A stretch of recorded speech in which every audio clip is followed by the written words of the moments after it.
ಎಲ್ಲರಿಗೂ ನಮಸ್ಕಾರ ರೀ. ಹೆಂಗದಿರಿ? ನಾನು ಶ್ವೇತಾ. ಜಗತ್ನ್ಯಾಗ ನಡೆದಿರೋ ಸುದ್ದಿನ ನಮ್ಮ ಉತ್ತರ ಕರ್ನಾಟಕ ಭಾಷೆದಾಗ ಹೇಳಲಿಕ್ ಬಂದೀನಿ. ಮಸ್ತ್ ಚಾ ಕುಡ್ಕೋತ ಖಡಕ್ ಮಿರ್ಚಿ ಮಂಡಕ್ಕಿ ನೋಡಿ ಸುಮ್ ಕುಂದ್ರಬೇಡ್ರಿ. ಮತ್ತ ನಮ್ಮೆಲ್ಲಾ ವಿಡಿಯೋಸ್ಗಳನ್ನ ಲೈಕ್ ಮಾಡ್ರಿ. ನಿಮಗೇನ್ ಅನಿಸ್ತದ ಕಮೆಂಟ್ ಮಾಡ್ರಿ. ನಿಮಗ್ ಗೊತ್ತಿದ್ದವ್ರಿಗೆಲ್ಲ ಶೇರ್ ಮಾಡ್ರಿ. ಇನ್ನು ನಮ್ಮ TV Vikrama digital channel subscribe ಮಾಡೋದಂತೂ ನೆನಪು ಹಾಕ್ಬೇಡ್ರಿ. ಕರ್ನಾಟಕದಾಗ ಎಲ್ಲಾ ಕಡೆ ಒಂದೇ ಒಂದು ಪ್ರಶ್ನೆ ಕಾಡ್ಲಿಕ್ಕತ್ತದ್ರಿ. ಸಿಎಂ ರಾಜೀನಾಮೆ ಕೊಡ್ತಾರಾ ಇಲ್ಲ ಅಂತ ಹೇಳಿ.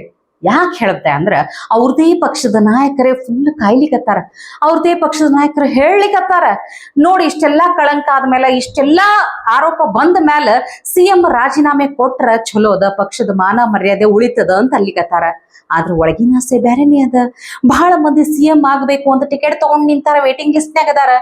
ಇವ್ರ ರಾಜೀನಾಮೆ ಕೊಟ್ರ ನಮ್ದು ಏನಾರ ಟಿಕೆಟ್ ಕನ್ಫರ್ಮ್ ಆಗ್ತದೆ ಏನಂತ ಆಸೆ ಇಟ್ಕೊಂಡ್ ಕುಂತಾರ ನೋಡ್ರಿ. ಈಗ ಮೊದಲು ಯಾವಾಗ ಈ ಮೂಡಾ ಕೇಸ್ ಸುದ್ದಿಗ್ ಬಂತು ನೋಡ್ರಿ, ಅವಾಗ ಸಿದ್ದರಾಮಯ್ಯನವರ ಹಾಡು ಬ್ಯಾರೇನೆ ಆಗಿತ್ತು.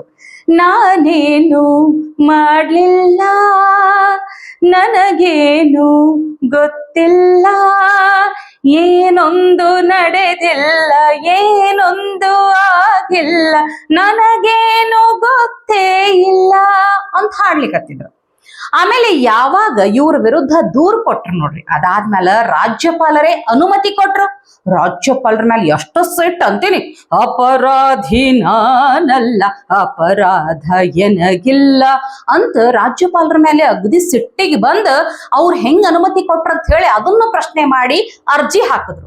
ಆದ್ರ ಉಚ್ಚ ನ್ಯಾಯಾಲಯ ನೀವು ತನಿಖೆ ಎದುರಿಸ್ಲಿಕ್ಕೆ ಬೇಕಾದಂತ ಎಲ್ಲಾ ಆಧಾರಗಳದಾವ, ಸುಮ್ನ ಕುಂತ್ ನೀವು ತನಿಖೆಗೆ ಸಹಕರಿಸ್ರಿ ಅಂತ ತೀರ್ಪು ಕೊಡ್ತ ನೋಡ್ರಿ. ಇಷ್ಟಾದ್ಮೇಲೆ ಜನಪ್ರತಿನಿಧಿಗಳ ನ್ಯಾಯಾಲಯ ನೀವು ಆರೋಪಿ ಅಂತ ಪರಿಗಣಿಸಿ ಕ್ರಿಮಿನಲ್ ಅಪರಾಧಗಳ FIR ದಾಖಲು ಮಾಡುವಂಗ ಲೋಕಾಯುಕ್ತಕ್ಕ ಸೂಚನೆನೂ ಕೊಡ್ತು. ಅಷ್ಟಕ್ಕ ನಿಂದಿರ್ಲಿಲ್ರಪ್ಪ. ನೋಡ್ರಿ ಪಾಪ ನಂಬರ್ 1 CM ಆಗುವಂತಂದ್ರ ಲೋಕಾಯುಕ್ತ A1 ಆರೋಪಿ ಅಂತ ಹಣೆಪಟ್ಟಿ ಹಾಕಿ FIR ದಾಖಲೆನೂ ಮಾಡ್ತು.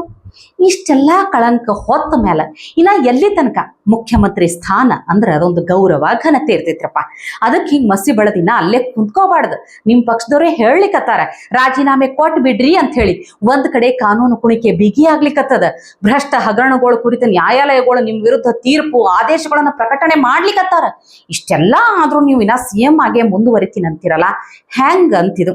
ಇದೊಂಥರ ದೇಶದ ಇತಿಹಾಸದಾಗ ಕಪ್ಪು ಚುಕ್ಕಿಯಾಗಿ ಉಳಿತದಂತ ನಾಯಕರೆಲ್ಲ ಮಾತಾಡ್ಕೊಳ್ಳಿಕತ್ತಾರ ನೋಡ್ರಿ. ಆದ್ರೆ ಈ ಸಂದರ್ಭದಾಗ ಒಂದು ವಿಡಿಯೋ ನನ್ನ ಕಣ್ಣಿಗೆ ಬಿತ್ತು ನೋಡ್ರಿ. ಭಾರಿ ಅಂದ್ರ ಭಾರಿ ಮಜಾ ಅದ. ಅದನ್ನ ನಿಮಗ್ ತೋರಿಸ್ತೀನಿ, ಸ್ವಲ್ಪ ತಡ್ರಿ. ಈಗ ನಿಮಗೆಲ್ಲ ಈ ನಮ್ಮ ಕನ್ನಡ ಚಿತ್ರರಂಗದ ನವರಸ ನಾಯಕ ಜಗ್ಗೇಶ್ ಅವರ ಫೇಮಸ್ ಹಾಡು ಗೊತ್ತಾಯ್ತಲ್ಲ, ಅಂತಿಂಥ ಗಂಡು ನಾನಲ್ಲ, ನನ್ನಂಥ ಭಂಡ ಯಾರಿಲ್ಲ, ಕನ್ನಡ ಭಾಷೆನೆ ನನ್ ಜೀವ, ಕಾವೇರಿ ತಾಯಿನೇ ನಮ್ಮವ್ವ, ಈ ಮಣ್ಣಂದ್ರೆ ಚಿನ್ನ, ಇಲ್ಲಿ ಹುಟ್ಟೋನು ರನ್ನ, ನಡೆ ಚಂದ ನುಡಿ ಚಂದ ಜನ ಚಂದ ಚಂದ ಅಂತ ಎಷ್ಟು ಭಾರಿ. ಈ ನಮ್ಮ CM ಸಿದ್ದರಾಮಯ್ಯನವ್ರೇನ್ ಯಾವ ಹೀರೋಗಿಂತ ಕಮ್ಮಿ ಇಲ್ಲ ನೋಡ್ರಪ್ಪ. ಆ ಡೈಲಾಗ್ ಡೆಲಿವರಿ ಏನು, ಡಾನ್ಸ್ ಏನು, ಆ ಗತ್ತು ಗಮ್ಮತ್ತು, ಜೊತೆಗೆ ನಡು ಕುಂತಲ್ಲೇ ಗೊರಕಿ ಹೊಡೆಯುವಂಥ ಸ್ಟೈಲ್, ಹೇಳಿಕ್ ಹೋದ್ರ ಮುಗಿದೇ ಇಲ್ಲ ಅವ್ರ ಬಗ್ಗೆ. ಆ ನವರಸ ನಾಯಕ ಹಾಡಿದ್ದು ನಿಮಗೆಲ್ಲ ಗೊತ್ತೇ ಅದ. ಆದ್ರೆ ನಮ್ಮ ರಾಜಕೀಯ ರಂಗದ ಲಾವರಸ ನಾಯಕ ಅನ್ಬೇಕಾ ಸಿದ್ದರಾಮಯ್ಯನವರು ಅಕಸ್ಮಾತ್ ಏನಾರ ಈ ಸುಸಂದರ್ಭದಾಗ ಈ ಹಾಡ್ ಹಾಡಿದ್ರ ಹೆಂಗಿರ್ತದ ನೋಡ್ರಿ ಒಂದ್ಸಲ.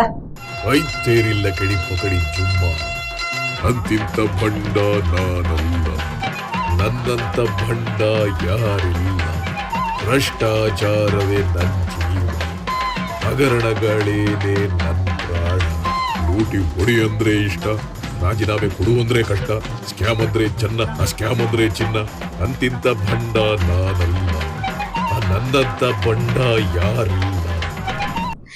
ಇನ್ನು ಈ ಮೂಡಾ ಪ್ರಕರಣದ ಮೂಲ ಹುಡುಕೋತ್ ಹೋದ್ರ ಮುಖ್ಯಮಂತ್ರಿ ಸಿದ್ದರಾಮಯ್ಯನವರ ವಿರುದ್ಧ ದೂರು ದಾಖಲು ಮಾಡಿದ್ ಯಾರು ಹೇಳ್ರಿ?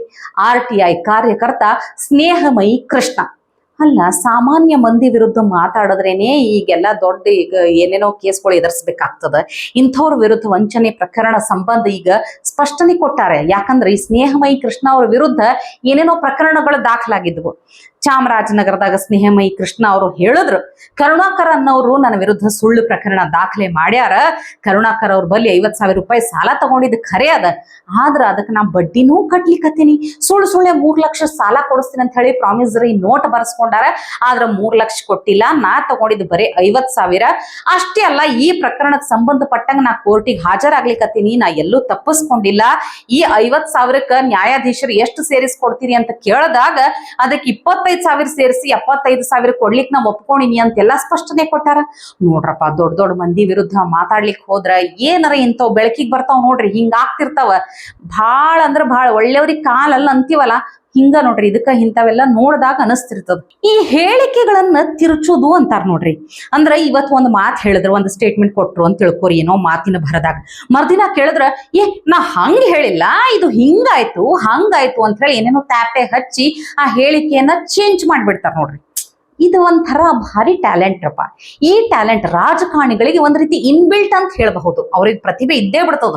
ಇಲ್ಲಂದ್ರೂ ಇದು ಯಾರು ಹೇಳ್ಕೊಡೋದು ಬೇಕಾಗಿಲ್ಲ. ರಾಜಕೀಯಕ್ಕೆ ಬಂದ್ರ ತಾವ ಕಲ್ತು ಬಿಡ್ತಾರ. ಇಲ್ಲ ಅಂತ ಪ್ರತಿಭೆ ಇದ್ದಿದ್ದಕ್ಕೆ ರಾಜಕೀಯಕ್ಕೆ ಬರ್ತಾರ. ಯಾಕೆ ಮಾತು ಹೇಳಲಿಕ್ಕತ್ತೀನಂದ್ರ ನೋಡ್ರಿ, ನಮ್ಮ ಸಿದ್ದರಾಮಯ್ಯನವ್ರ ಖಾಸಾ ದೋಸ್ತದಾರಲ್ಲ ಜಮೀರ್ ಅಹಮದ್ ಖಾನ್ ಅವ್ರು ಮಾತಾಡಿದ್ರೆ ಏನು ಸ್ಟೈಲಿಶ್ ಆಗಿ ಬರ್ತಾರ. ಮಾತನು ಭಾರಿ ಅಂದ್ರೆ ಎಲ್ಲರ ಕಿವಿಗೊಟ್ಟು ಕೇಳಬೇಕು. ಈ ಏನ್ ಮಾತಾಡಿದ್ರು ಅಂದ್ರ ಪಾಪ ನೋಡ್ರಿ, ಅವ್ರ ಖಾಸಾ ದೋಸ್ತಲ್ಲ ಸಿದ್ದರಾಮಯ್ಯನವ್ರಿಗೆ ಮೂಡಾ ಕೇಸ್ನ್ಯಾಗ ಇಷ್ಟು ಒಂದಾದ್ಮೇಲೆ ಒಂದ್ ಸಂಕಷ್ಟಗಳು ಬರ್ಲಿಕ್ಕತ್ತಾವ. ಅವ್ರಿಗೆ ಎದಿ ಹೊಡಿದ್ ಸಹಜ ಅಲ್ಲ. ಎದಿ ಹೊಡೆದು ಗಾಬರಿಯಾಗಿ ಏನೋ ಅಂದ್ಬಿಟ್ರು. ಅಲ್ಲ ಅಂದ್ರ ಕಾನೂನ್ಯಾಗ ಅಂದ್ರ ಒಂದು ನ್ಯಾಯಾಧೀಶರು ತೀರ್ಪು ಕೊಟ್ಟಿದ್ದನ್ನ ಪೊಲಿಟಿಕಲ್ ಅಂದ್ರ ರಾಜಕೀಯಕ್ಕ ಅದು ಇದು ಬೆರೆಸಿ ಮಾತಾಡಿದ್ರು. ಆಮೇಲೆ ಕೇಳಿದ್ರೆ ಇಲ್ಲ ಅದು ಜಡ್ಜ್ಮೆಂಟ್ ಕರೆಕ್ಟ್ ಆಗಿ ಬಂದದ, ಆದ್ರ ಅದನ್ನ ರಾಜಕೀಯವಾಗಿ ಬಳಸ್ಕೊಳ್ಲಿಕ್ಕತ್ತಾರ ಅಂತ ಏನೇನೋ ತ್ಯಾಪೆ ಹಚ್ಲಿಕ್ಕೆ ನೋಡಿದ್ರು. ಒಂದು ಸಲ ಕೇಳ್ಬಿಡ್ರಿ ಜಮೀರ್ ಖಾನ್ ಅವರ ಮಾತಿನ ವರಸೆ, ಮೊದಲು ಹೆಂಗಿತ್ತು ಆಮೇಲೆ ಹೆಂಗಾಯ್ತು ಅಂತ. 100% ಸಿದ್ದರಾಮಯ್ಯ ಯಾವ ತಪ್ಪು ಮಾಡಿಲ್ಲ, ಸಿದ್ದರಾಮಯ್ಯ ಯಾವ ಇನ್ವಾಲ್ವ್ಮೆಂಟ್ ಇಲ್ಲ. ಇದು ಪೊಲಿಟಿಕಲ್. ನಾನು ಬಿಡಿಸಿ ಹೇಳಂಗಿಲ್ಲ ನಾನು. ಇದು ಪೊಲಿಟಿಕಲ್ ಆಗಿರೋದು. ಇದು ನಿನ್ನೆ ಜಜ್ಮೆಂಟ್ ಬಂದ್ಬಿರೋದು ಎಲ್ಲೋ ಒಂದ್ ಕಡೆ. ನನ್ನ ಅಭಿಪ್ರಾಯ ನಾನು ಹೇಳ್ತಾ ಇರೋದು, ಎಲ್ಲ ಒಂದ್ ಕಡೆ ಪೊಲಿಟಿಕಲ್ ಜಜ್ಮೆಂಟ್ ಬಂದಿದೆ ಅಂತ ನಾನು ಭಾವಿಸ್ತಾ ಇದ್ದೀನಿ. ನಾ ಹಿನ್ನೆಲೆ ನ್ಯಾಯಾಲಯ ಬಗ್ಗೆ ನನ್ಗೆ ಗೌರವ ಇದೆ. ಪೊಲಿಟಿಕಲ್ ಹೇಳೋದ ಅರ್ಥ ನಂದು ಏನಿತ್ತಂದ್ರೆ, ಈ ಜಜ್ಮೆಂಟ್ನ ಪೊಲಿಟಿಕಲ್ ಮಾಡ್ತಾವ್ರೆ ಅಂತ. ಬಾಯಿ ತಪ್ಪೆ ಅಂತಾನೆ ತಿಳ್ಕೊಳ್ಳಿ ನೀವು. ಬಾಯಿ ತಪ್ಪೆ ಹೇಳಿದ್ರಿ ಅಂತ ತಿಳ್ಕೊಳ್ಳಿ. ಇದು ಪೊಲಿಟಿಕಲ್ ಮಾಡ್ತಾವ್ರೆ ಅಂತ ಹೇಳಿದ್ರಿ ಹಿನ್ನೆಲೆ. ಇನ್ನು ನಮ್ಮ ರಾಜ್ಯದ ಉಪಮುಖ್ಯಮಂತ್ರಿ DK ಶಿವಕುಮಾರ್ ಅವರು ಯಾವುದೋ ಒಂದು ವೇದಿಕೆದಾಗ ಭಾಷಣ ಮಾಡೋದನ್ನ ಕೇಳದನ್ರಪ್ಪ ಇವತ್ತು. ಅಲ್ಲ, ಇವರು ಮಾತು ಕೇಳಿದ್ರ ಇವ್ರು ಏನ ನಮ್ಮ ರಾಜ್ಯದ ಉಪಮುಖ್ಯಮಂತ್ರಿನ ಅಥವಾ ಈ ಯಾವ್ದೋ ರಿಯಲ್ ಎಸ್ಟೇಟ್ ಬ್ರ್ಯಾಂಡ್ ಅಂಬಾಸಿಡರ ಅದ್ರದ್ದು ಅಡ್ವರ್ಟೈಸ್ಮೆಂಟ್ ಕೊಡೋ ತರ ಮಾತಾಡ್ಲಿಕ್ಕತ್ತಾರ. ಏನಂತ ಕೇಳಿದ್ರೆ ಕೇಳ್ಬರು ಒಂದ್ಸಲ. ಇನ್ನ 150 ಎಕರೆ ಖರೀದಿ ಮಾಡ್ಲಿಕ್ಕೆ ತಯಾರಿದ್ದಾರೆ. ಯಾರ್ಯಾರ ಜಮೀನು ಕೊಡ್ತಿರೋ ಹಳ್ಳಿಗಳಲ್ಲಿ, ಟೌನ್ ಅಲ್ಲಿ ರೆಡಿಯಾಗಿ ನಿಮ್ಮ ಜಮೀನನ್ನ ಮಾರ್ಕೆಟ್ ಬೆಲೆ ಕೊಟ್ಟು ಆ ಎಲ್ಲರೂ ಕೂಡ ಸೈಟ್ ಕೊಟ್ಟು ಮನೆ ಕೊಡುವಂತ ಜವಾಬ್ದಾರಿ ಸಿದ್ದರಾಮಯ್ಯನ ನೇತೃತ್ವದ ಸರ್ಕಾರ. ನೋಡಿದ್ರಿಲ್ಲ, ರೈತರ ಹೊಲ ಜಮೀನು ಎಲ್ಲೆಲ್ಲ ಐತಿ ಹೇಳ್ಬಿಡ್ರಿ, ಮಾರ್ಕೆಟ್ ರೇಟಿಂಗ್ ನಾವು ತಗೋತೀವಿ ಅಂತ ಹೇಳಿಕತ್ತಾರ. ಅಲ್ಲ, ಖರೇನೆ ಹೇಳ್ತೀನಿ, ರಿಯಲ್ ಎಸ್ಟೇಟ್ನಾಗ ನೋಡ್ರಿ ಎಷ್ಟು ರೊಕ್ಕ ಇರ್ಬಹುದು ಅವ್ರ ಬಲ್ಲಿ ಅಂತ. ಎಲ್ಲಿ ಬೇಕಲ್ಸಿ ಎಷ್ಟು ಬೇಕಷ್ಟು ಹೊಲ ಜಮೀನ್ ಎಲ್ಲಾ ತಗೊಳಿಕ್ ನಾವು ರೆಡಿ ಇದೀವಿ ಅಂತ ಅನ್ಲಿಕತ್ತಾರ. ಯಾವುದಕ್ಕೂ ನಿಮ್ಮ ಹೊಲ ನಿಮ್ಮ ಜಮೀನಿನ ಬಗ್ಗೆ ಎಚ್ಚರದಿಂದ ಇರ್ರಿ. ಮತ್ತ ಯಪ್ಪ, ಅಂತೂ ಇಂತೂ ಇವತ್ತಿನ ಮಿರ್ಚಿ ಮಂಡಕ್ಕಿ ಒಂಥರ ರಾಜಕೀಯ ಸುದ್ದಿಗಳಿಂದ ತುಂಬಿ ಹೋಗಿತ್ತು ನೋಡ್ರಿ. ಇದು ವಾರಾಂತ್ಯದ ವಿಶೇಷ ಮಿರ್ಚಿ ಮಂಡಕ್ಕಿ ಅಂತ ತಿಳ್ಕೋರಿ. ಇವತ್ತಿಗೆ ಸುದ್ದಿ ಸಾಕಲ್ಲ, ಇನ್ನು ಸೋಮವಾರ ಮತ್ತೊಂದಿಷ್ಟು ಹೊಸ ಸುದ್ದಿಗಳನ್ನ ತರ್ತೀನಿ. ಆಯ್ತಾರ ಒಂದಿನ ರೆಸ್ಟ್ ಮಾಡ್ರಿ. ಎಂದಿನಂತೆ ಸೋಮವಾರ ಮತ್ತ ಚಾ ಇಟ್ಕೊಂಡು ಕುಂತಿರ್ರಿ, ಮಿರ್ಚಿ ಮಂಡಕ್ಕಿ ನೋಡ್ಲಿಕ್ಕೆ ಕಾಯ್ಕೊಂಡಿರ್ರಿ. ಟಿವಿ ವಿಕ್ರಮ, ದೇಶ ನಿಮ್ಮ ಕೈಯಲ್ಲಿ.